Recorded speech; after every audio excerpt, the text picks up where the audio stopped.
Welcome to Human Resources for Small Business, where we discuss HR best practice, hot topics in HR strategy, and employment law changes that affect business. I'm your host, Brandon Laws of Xenium HR. Our website is www.xeniumhr.com, where you can follow us, read articles, watch videos, or contact us. Thank you for listening.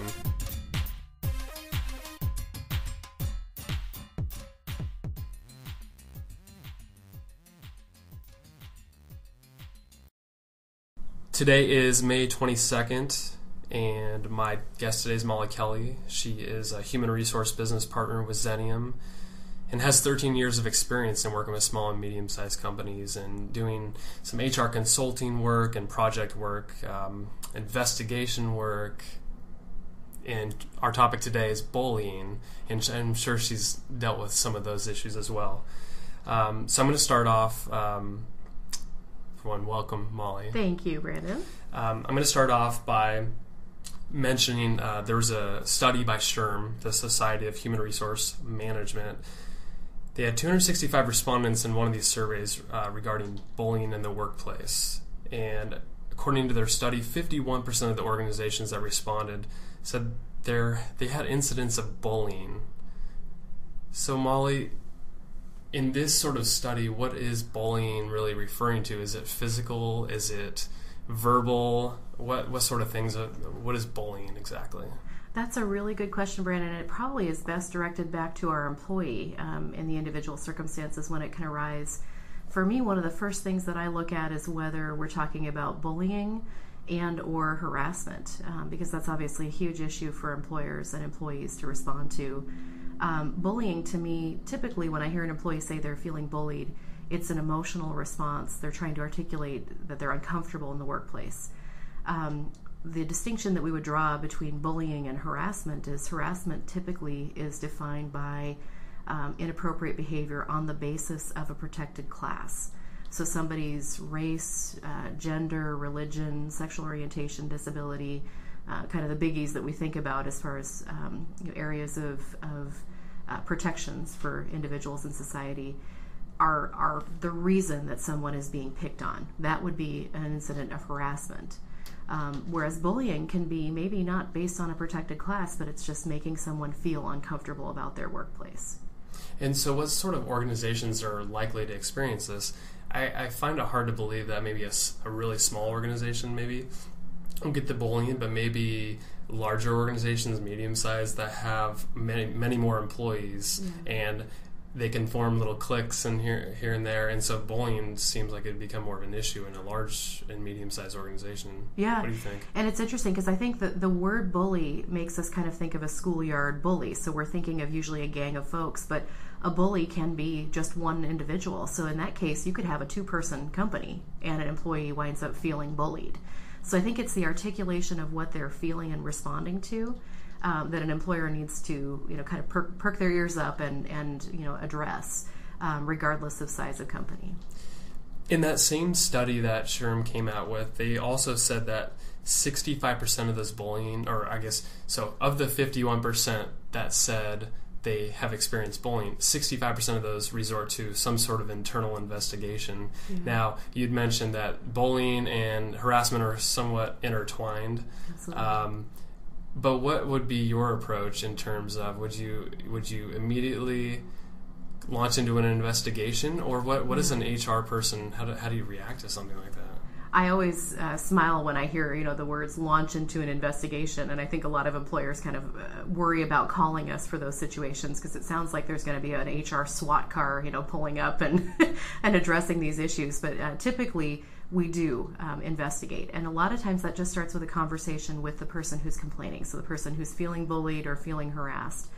We would address their complaints, make sure we have a really good documented statement from them about what their concerns are.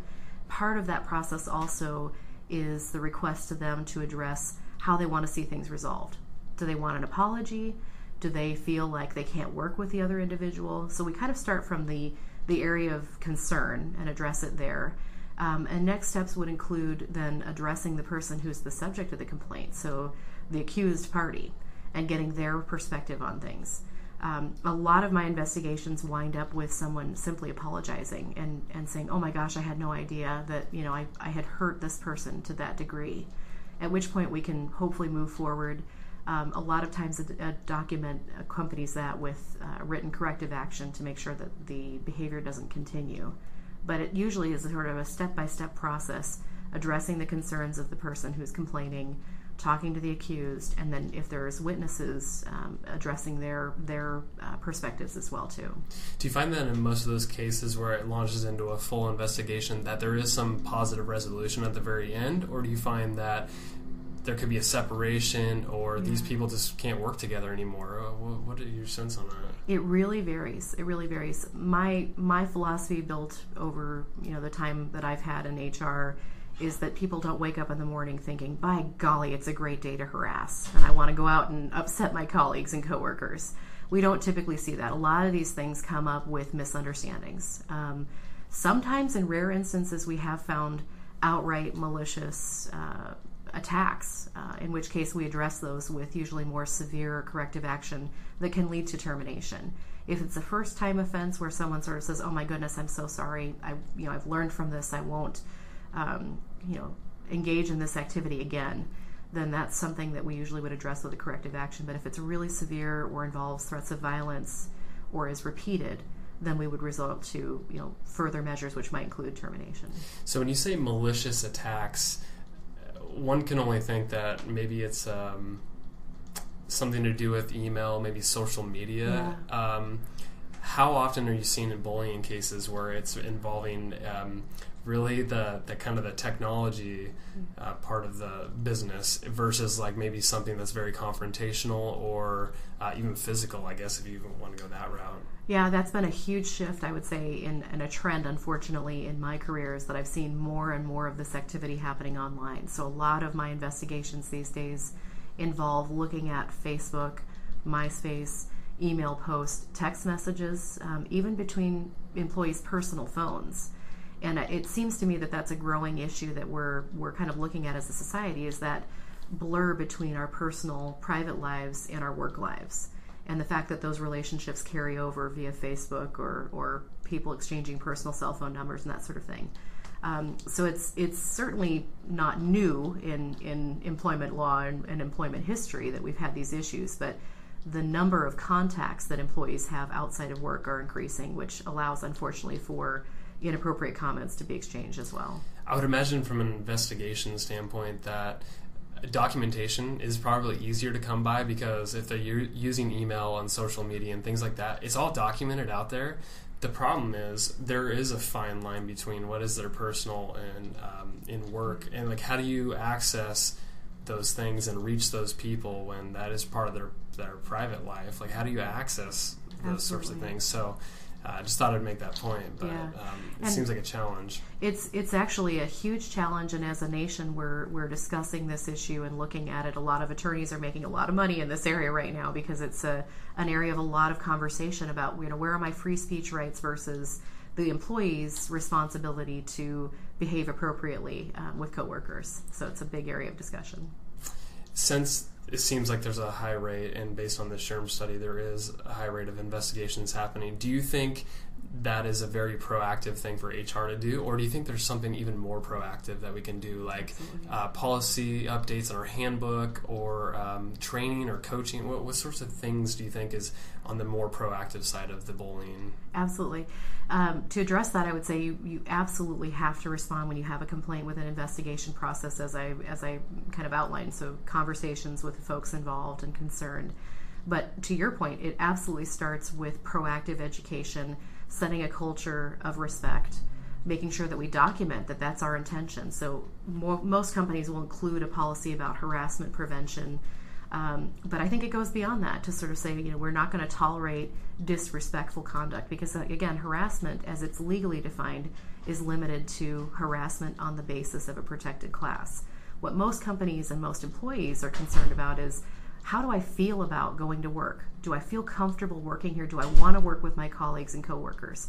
We're not saying that we all have to be best friends, but we certainly have to have an undercurrent of respect for one another, and that's set by management, it's set by company policies, and it's reinforced by continual reminders of what's appropriate and what's not appropriate. So we're seeing increasingly requests for bullying policies, for policies around teamwork and respect, and for policies around social media specifically. And do you think this is really led by HR managers within an organization, or do you think it's led by business owners? And again, it probably depends on the size of the company, but where is this coming from, and who's taking the lead on it? I think a lot of times it's actually led by employees. That employees are the ones who typically show up in either, if there's no HR present for an organization, in the owner or managing officer's office with a post that is really upsetting to them, or they turn up in HR's office saying, this is what was texted to me last night and I'm really upset by it. At which point then it suddenly brings the company to a screeching halt, and they realize that if they don't have support in place, be it policies or conversations going on around these issues, they need to.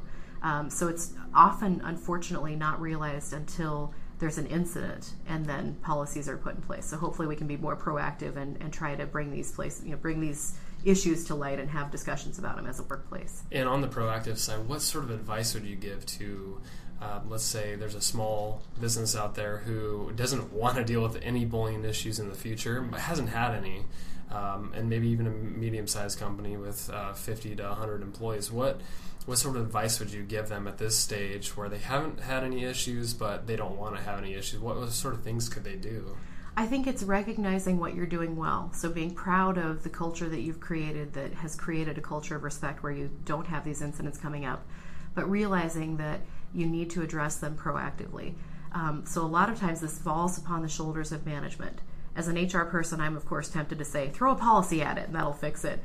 But I think more importantly, it's leading by example, demonstrating respect for your employees, answering and addressing questions, talking about these issues, because it's certainly an issue for everyone. Where do we draw the line with Facebook, with texting, with personal use of electronics, things like that?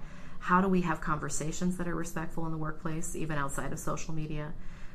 So having those conversations proactively with our employees now will hopefully give them the comfort to know that they can address it if there's a concern down the road, and also set parameters on what's appropriate and what's not. And do you think that could be solved in one-on-one meetings with managers, or do you think it's like a company-wide training where you're talking about specific things like communicating, how to be respectful, and those sorts of things in the workplace in a general training format? What do you think? I think a bit of both. So I would say the one-on-one meetings are really important in terms of creating rapport for a manager and their employee, and for employees with their teams, to make sure that they feel comfortable speaking up if there's an incident. The training, though, is a great forum for opening up this very hot topic area for discussion as a company. What are we committed to?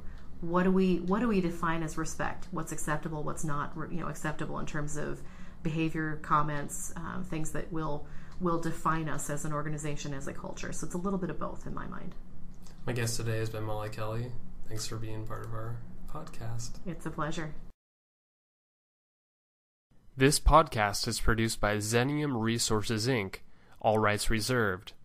For information on guests or for interview requests, please visit www.xeniumhr.com or email info@xeniumhr.com.